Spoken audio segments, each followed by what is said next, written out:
Guys welcome to ఏన్సల్ అమ్మస్ vlog. I hope all are good buddies.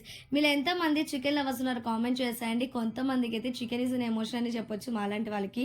మీరు ఎంతమందికి చికెన్ ఏ రెసిపీ అంటే ఇష్టమో కామెంట్ చేసేయండి. మేమైతే ఎలా చేసినా సరే చికెన్ ఉంటే చాలు, అది ఎలా ఉన్నా సరే లొట్టలు వేసుకుంటూ తినేస్తుంటాం. కానీ ఈ స్టైల్ ఆఫ్ చికెన్ కర్రీని ఒక్కసారి ట్రై చేయండి. I will bet with you guys, definitely will fall in love with this recipe.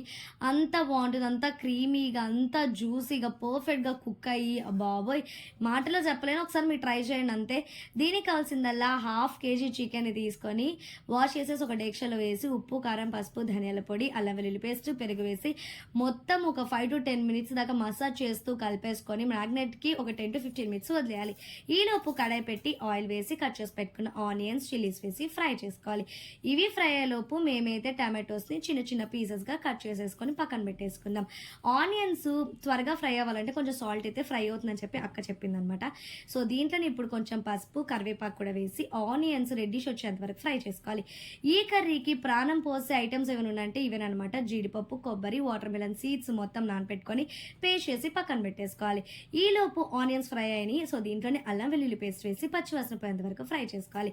ఇప్పుడు ఇది ఫ్రై అయిన తర్వాత కట్ చేసి పెట్టుకున్నాం కదా మనం టమాటోస్, అవి కూడా యాడ్ చేసి సిమ్లోనే టమాటో సాఫ్ట్ అయ్యేంత వరకు కుక్ చేసుకోవాలి మూత పెట్టి. ఈలోపు టమాటో సాఫ్ట్ అయినాయి అనమాట. సో మనం ఆల్రెడీ మ్యాగ్నేట్ చేసి పెట్టిన చికెన్ తీసి డేక్షలో వేసేసి మొత్తం ఒక 5 to 10 minutes middle to SIM flame మీద పెట్టుకొని కుక్ చేసుకోవాలి. ఇది కుక్ అయ్యేటప్పుడే రూమ్ మొత్తం కూడా అరోమాతోటి నిండిపోతుంది, ఆ స్మెల్కే కడుపు నిండిపోతుంది అనమాట. అంతా బాగుంటుంది. సో కొన్ని వాటర్ పోసుకేసుకొని thick consistency like gravy consistency వచ్చేంత వరకు మనం కుక్ చేసుకోవాలి.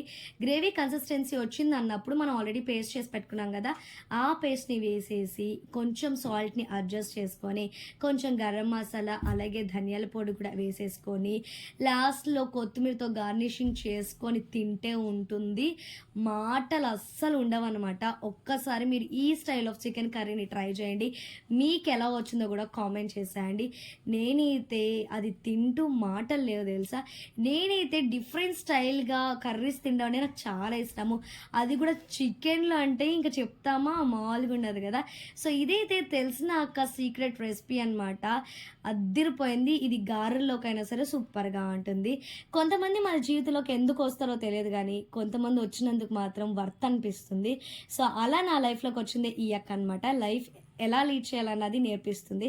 థ్యాంక్ యూ సో మచ్ అక్క. బాయ్.